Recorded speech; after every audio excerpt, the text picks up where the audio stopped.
지금 동남아시아 경제의 중심, 인도네시아에서 심상치 않은 경고등이 켜졌습니다. 투입된 예산만 무려 10조 원. 야심차게 출발한 동남아 최초의 고속철도가 개통 1년 만에 심각한 재정 부담의 원인으로 지목되고 있습니다. 그런데 시청자 여러분, 정말 소름 돋는 사실이 하나 있습니다. 이 모든 재앙을 이미 수년 전부터 완벽하게 예언한 나라가 딱 한 곳 있었다면 믿으시겠습니까? 전 세계가 8조 원짜리 잭팟이라며 앞뒤 안 가리고 달려들 때 홀로 이건 독이 든 성배다라고 경고하며 과감하게 등을 돌린 나라. 그 통쾌한 반전 드라마를 확인하시기 전 구독과 좋아요 한 번씩만 꼭 눌러주세요.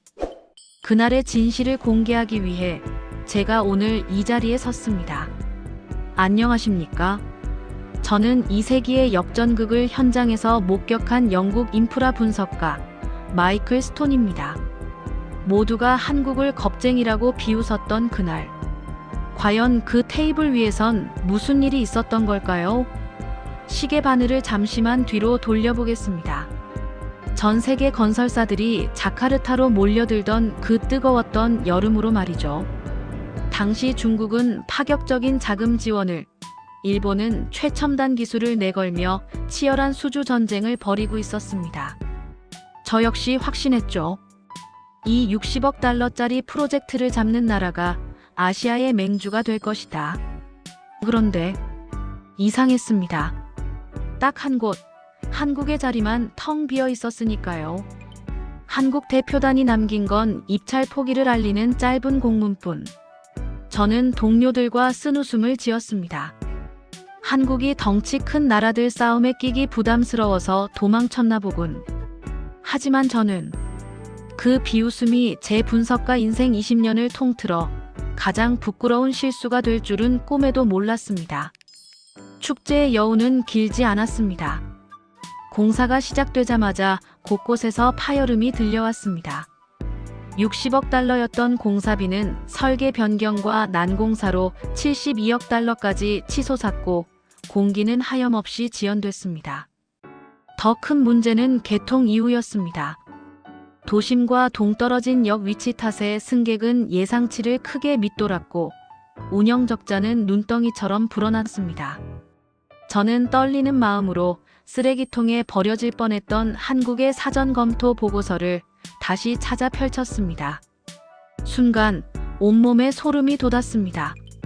우리가 지금 겪고 있는 이 난맥상을 한국은 이미 수년 전에 계산 끝내고 조용히 짐을 쌌던 겁니다. 그들은 도망친 게 아니었습니다. 무너질 미래를 미리 보고 가장 먼저 피했던 겁니다. 텅 빈 객차가 달리는 철로를 보며 저는 생각했습니다. 우리는 대체 무슨 짓을 저지른 건가? 하지만 이것은 시작에 불과했습니다. 인도네시아가 빚더미 위에서 신음할 때 한국은 지구 반대편에서 또 다른 기적의 역사를 쓰고 있었으니까요. 극명하게 엇갈린 두 운명의 시간이 흐르고 있었습니다. 그렇다면 이 엄청난 재앙 대체 어디서부터 잘못된 걸까요? 시선을 모든 비극이 시작된 자카르타의 한 5성급 호텔로 옮겨보겠습니다. 그곳은 탐욕과 열망이 뒤엉킨 아수라장이었습니다. 단상에 오른 경쟁국 대표단은 그야말로 폭탄 선언을 던졌습니다. 사업비의 75%를 전액 대출해주겠다. 정부는 돈 한 푼 안 써도 된다. 장내가 술렁거렸습니다. 세상에 공짜는 없다지만 그건 거부하기 힘든 독이 든 성배였습니다. 심지어 기술력을 자랑하던 일본조차 당황해서 부랴부랴 조건을 수정할 정도로 모두가 이 세기의 수주를 따내기 위해 이성을 잃고 달려들던 광기의 순간이었습니다. 그런데 그 뜨거운 열기 속에 찬물을 끼얹는 곳이 딱 한 군데 있었습니다. 바로 대한민국 코리아였습니다. 테이블 위에 명패는 놓여 있었지만 의자는 끝내 채워지지 않았습니다. 입찰 마감 직전까지 한국 대표단은 그림자도 비치지 않았죠. 제 옆에 있던 동료 제임스가 샴페인 잔을 들고 낄낄거리며 말했습니다.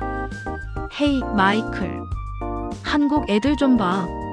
자금력 보고 지레 겁먹어서 도망갔나 봐. 역시 큰 판에선 배짱이 없네.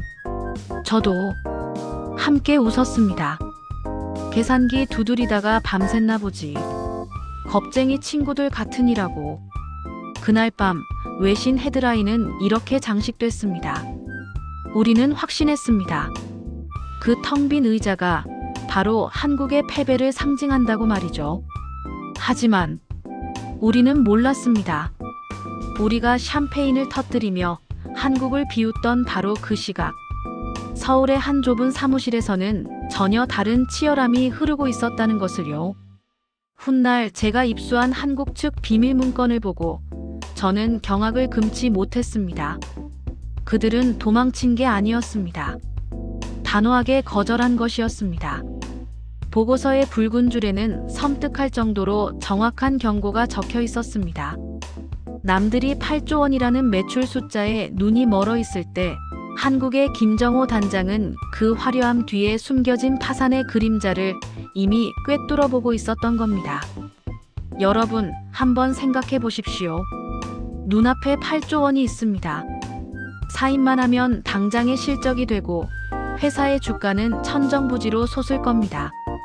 그런데 그 달콤한 유혹을 뿌리치고 이건 아닙니다라고 말할 수 있는 용기. 모두가 YES를 외치며 불나방처럼 뛰어들 때 홀로 에노를 외치며 짐을 쌀 수 있는 그 냉철함. 그건 겁쟁이의 도주가 아니었습니다. 진짜 고수만이 할 수 있는 위대한 전략적 선택이었습니다. 결국 그 나라는 경쟁국의 손을 잡았고 자카르타의 밤하늘엔 화려한 폭죽이 터졌습니다. 하지만 그 자욱한 연기가 거치는 데는 그리 오랜 시간이 걸리지 않았습니다. 공짜인 줄 알았던 제안서가 국가의 숨통을 조이는 묵직한 청구서가 되어 날아오기 시작했으니까요. 한국이 예언했던 그 소름 돋는 시나리오가 마침내 현실로 닥쳐오고 있었습니다. 축배를 든 지 불과 3년 만이었습니다. 인도네시아 현장은 혼란에 빠졌습니다. 한국이 우려했던 대로였습니다. 땅을 파자마자 예상치 못한 연약 지반이 드러났고 공사는 꽉 막혀버렸습니다. 더 큰 문제는 돈이었습니다. 추가 비용 없음이라던 호언장담과 달리 자재비 폭등과 설계 변경으로 공사비는 12억 달러나 더 불어났습니다. 돈을 더 주지 않으면 공사를 멈추겠다는 통보에 인도네시아 정부는 난감해졌습니다. 무료라던 점심은 국가 재정을 압박하는 부담이 되어버린 겁니다. 저는 책상 위에 놓인 한국의 보고서를 보며 탄식했습니다.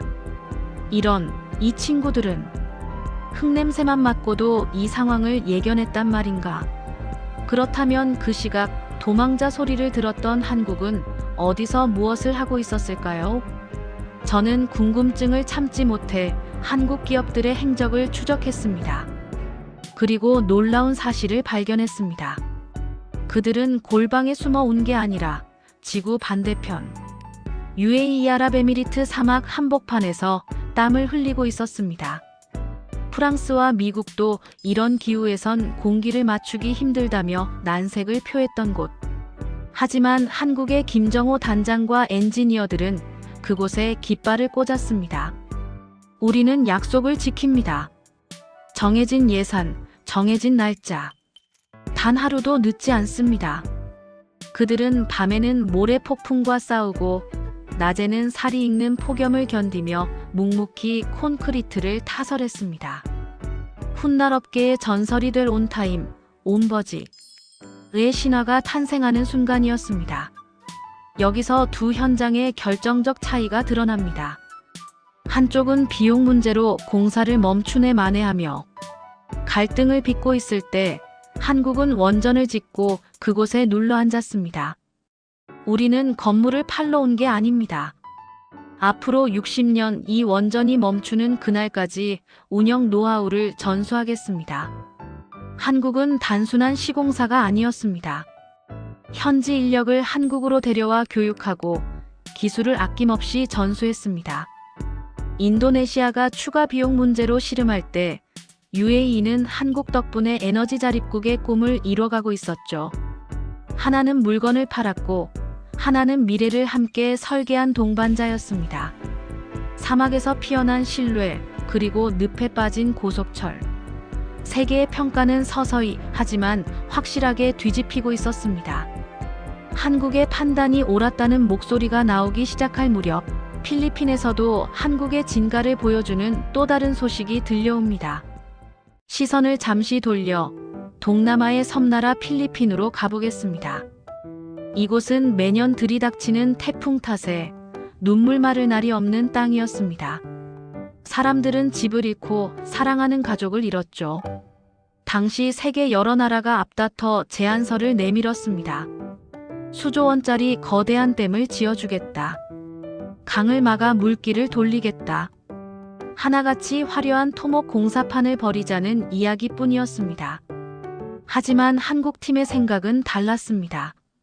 그들은 에어컨 나오는 사무실 대신 진흙탕인 현지 마을을 3달 동안이나 걸어 다녔습니다. 주민들의 손을 잡고 그들의 겁먹은 눈동자를 들여다본 뒤 한국 팀장은 이렇게 결론 내렸습니다. 이분들에게 필요한 건 언제 무너질지 모를 거대한 댐이 아닙니다. 스스로 살 수 있는 시스템을 만들어야 합니다. 댐은 무너져도 사람은 살아야 하니까요. 한국이 내놓은 솔루션은 겉보기엔 너무나 소박해서 초라해 보일 지경이었습니다. 웅장한 콘크리트 벽 대신 수위를 감지하는 작은 센서를 달았습니다. 그리고 쓰레기로 꽉 막힌 배수로를 직접 손으로 뚫었죠. 무엇보다 그들이 공을 들인 건 바로 주민 대피 매뉴얼이었습니다. 한국 기술진은 마을 회관에 주민들을 모아놓고 목이 쉬도록 외치며 훈련을 시켰습니다. 자, 잘 들으세요. 물이 차오르기 3시간 전입니다. 이 소리가 들리면 짐 챙기지 말고 무조건 뛰는 겁니다. 아시겠습니까? 공사만 뚝딱 해치우고 떠나는 게 아니라 스스로 살아남는 법을 가르치는 교육. 그것은 화려한 외형에만 집착하다. 멈춰버린 인도네시아 고속철과는 정반대의 참으로 미련하고 우직한 행보였습니다. 그리고 마침내 슈퍼 태풍이 마닐라를 강타하던 운명의 밤. 모든 것이 쓸려가던 그 절망의 밤에 기적 같은 변화가 일어났습니다. 흙탕물 속에서 한국산 센서가 번쩍이며 작동했고 마을 곳곳에 약속된 사이렌 소리가 울려 퍼졌습니다. 들린다. 한국 사람들이 말한 그 소리다. 아이들 챙겨. 위로 뛰어. 주민들은 훈련받은 대로 질서정연하게 고지대로 뛰었고 한국산 펌프는 굉음을 내며 미친 듯이 물을 퍼냈습니다. 화려하지 않아도 투박해 보여도 사람을 살리는 진짜 기술이 작동한 겁니다. 날이 밝았습니다. 예전 같으면 시신을 수습하느라 바빴을 아침. 주민들은 살았다며 서로를 얼싸안고 펑펑 울었습니다. 그들이 한국 팀을 향해 치켜세운 엄지는 그 어떤 화려한 마천루보다 값진 찬사였습니다. 하지만 이 희망적인 소식과 달리 다시 시선을 돌린 인도네시아의 상황은 여전히 참담합니다. 8조 원을 쏟아붓고도 멈춰선 고속철. 화려함만을 줬다 길을 잃은 그곳엔 여전히 차가운 침묵만이 흐르고 있습니다. 2023년 10월 마침내 인도네시아 고속철 우슈가 닻을 올렸습니다. 붉은 리본이 잘리던 그날 현지 언론은 동남아의 속도 혁명이라며 엄청난 찬사를 쏟아냈습니다. 겉보기엔 완벽해 보였습니다. 시속 350km로 질주하는 그 열차는 마치 국력을 과시하는 거대한 황금 트로피 같았으니까요. 하지만 그 화려한 쇼가 끝나는 데는 딱 한 달이면 충분했습니다. 손님이 없다. 텅 빈 객차 안에는 공허한 에어컨 바람 소리만 맴돌았습니다. 역들이 도심과 너무 멀리 떨어진 허허벌판에 지어진 탓에 시민들은 이럴 바엔 차라리 오토바이를 타겠다며 철저히 외면했습니다. 최첨단 역사는 개미 새끼 한 마리 없는 유령 공간으로 전락하고 말았습니다. 진짜 문제는 그때부터였습니다. 유예 기간이 끝나고 거액의 대출금 상환일이 다가온 겁니다. 하루 이용객은 예상치의 20% 수준인데 갚아야 할 이자는 천문학적이었습니다. 설상가상으로 계약서에 있던 조항이 상황에 따라 크게 불리하게 작동하기 시작했습니다. 적자 보전은 인도네시아 정부가 책임진다. 이 한 줄이 나라의 재정을 무서운 속도로 압박해왔습니다. 가난한 서민들을 위해 쓰여야 할 복지, 예산이 텅 빈 열차의 운영비와 빚을 갚는데 빨려 들어가기 시작했습니다. 그것은 더 이상 철도가 아니었습니다. 국가 재정을 갉아먹는 거대한 큰 고정비 부담가 되어버렸습니다. 저는 떨리는 손으로 서랍 깊숙이 넣어뒀던 8년 전 한국의 입찰 포기 문건을 다시 꺼냈습니다. 그리고 깊은 탄식을 내뱉었습니다. 그들이 붉은 펜으로 체크했던 그 모든 리스크가 토시 하나 틀리지 않고 현실이 되어 있었습니다. 한국은 점쟁이가 아니었습니다. 그저 냉철하게 계산했고 뜨거운 감정 대신 차가운 이성으로 판단했을 뿐입니다. 우리는 그때 그들을 겁쟁이라고 비웃었지만 진짜 현실을 보지 못한 우리는 현실을 과소평가했다. 결국 벼랑 끝에 몰린 인도네시아 정부는 힘겹게 결단을 내렸습니다. 떨리는 손으로 수화기를 든 그들이 급히 연락한 곳은 돈을 대준 중국도 일본도 아니었습니다. 8년 전 자신들이 콧방귀 뀌며 돌려보냈던 바로 그 남자, 서울의 김정호 단장이었습니다. 여보세요. 김 단장입니까? 우리가 틀렸습니다. 제발 이 상황을 수습할 방법을 알려주십시오. 바로 며칠 전 자카르타 수카르노 하타 국제공항. 굳게 닫혀있던 입국장 게이트가 열리고 낯익은 얼굴이 걸어 나옵니다. 어느새 백발이 희끗해진 김정호 단장입니다. 8년 전 이곳을 떠날 때는 도망자라는 비아냥을 들으며 쓸쓸히 짐을 쌌던 그였습니다. 하지만 오늘 공항의 공기는 180도 달랐습니다. 입국장에는 인도네시아 국영기업부 차관이 직접 마중을 나왔고 그를 태우기 위한 검은 세단들이 줄지어 대기하고 있었습니다. 저는 그 모습을 보며 전율을 느꼈습니다. 승자라던 쪽은 비톡촉 문제로 조용히 비공개로 들어오는데 패자라던 한국은 국빈급 자문역이 되어 당당히 정문으로 들어오고 있었으니까요. 역사의 아이러니가 바로 제 눈앞에서 펼쳐지고 있었습니다. 정부 청사회의실. 숨막힐 듯 팽팽한 긴장감이 감돌았습니다. 인도네시아 관료들은 차마 고개를 들지 못했습니다. 자신들이 무시했던 한국의 경고가 재앙 같은 현실이 된 지금 무슨 면목이 있겠습니까? 저 같으면 으스댔을 겁니다. 거봐요, 내 말이 맞죠? 하고요. 하지만 김정호 단장의 첫마디는 제 예상과 전혀 달랐습니다. 지난 일은 덮읍시다. 지금 중요한 건 누구 탓을 하는 게 아니라 어떻게 이 구조를 개선하고 국민들의 부담을 줄이느냐입니다. 우리는 그걸 도우러 왔습니다. 그는 질책 대신 돋보기를 꺼내들고 엉망이 된 재무제표와 데이터를 분석하기 시작했습니다. 진정한 고수는 상대를 밟고 올라서는 게 아니라 넘어진 상대를 일으켜 세울 때 비로소 증명된다는 것을 보여준 겁니다. 김 단장의 진단은 매서웠습니다. 현재의 운임료 구조로는 이자 상환도 어렵습니다. 역세권 연계 개발부터 다시 해야 합니다. 철도만 돌릴 게 아니라 사람이 모이게 만들어야죠. 그는 8년 전 한국이 제안했던 수요 중심 설계를 다시 꺼내 들었습니다. 화려한 거치대를 걷어내고 뼈대부터 다시 세우는 대수술. 그것은 달콤한 환상이 아닌 한국만이 줄 수 있는 현실적인 처방전이었습니다. 관료들은 그제야 안도의 한숨을 내쉬며 그의 말을 묵묵히 받아 적기 바빴습니다. 회의가 끝나고 복도에서 김 단장과 눈이 마주쳤습니다. 8년 전 그를 비웃었던 저 마이클 스톤. 쥐구멍에라도 숨고 싶었지만 용기를 내어 다가갔습니다. 단장님, 그때 제가 틀렸습니다. 한국은 도망친 게 아니라 가장 용기 있는 선택을 했던 거군요. 그러자 그가 빙그레 웃으며 제게 건넨 마지막 한마디가 잊히지 않습니다. 미스터 스톤, 우린 도망친 게 아닙니다. 틀린 길을 가지 않았을 뿐입니다. 김정호 단장은 쥐고 있던 낡은 볼펜을 만지작거리며 천천히 입을 열었습니다. 우린 그저 미래의 아이들에게 빚을 물려주는 계약서에는 도장을 찍을 수 없었을 뿐입니다. 그의 목소리는 작았지만 회의실의 공기를 무겁게 눌렀습니다. 장사꾼은 당장의 이익을 남기지만 엔지니어는 책임을 남겨야 합니다.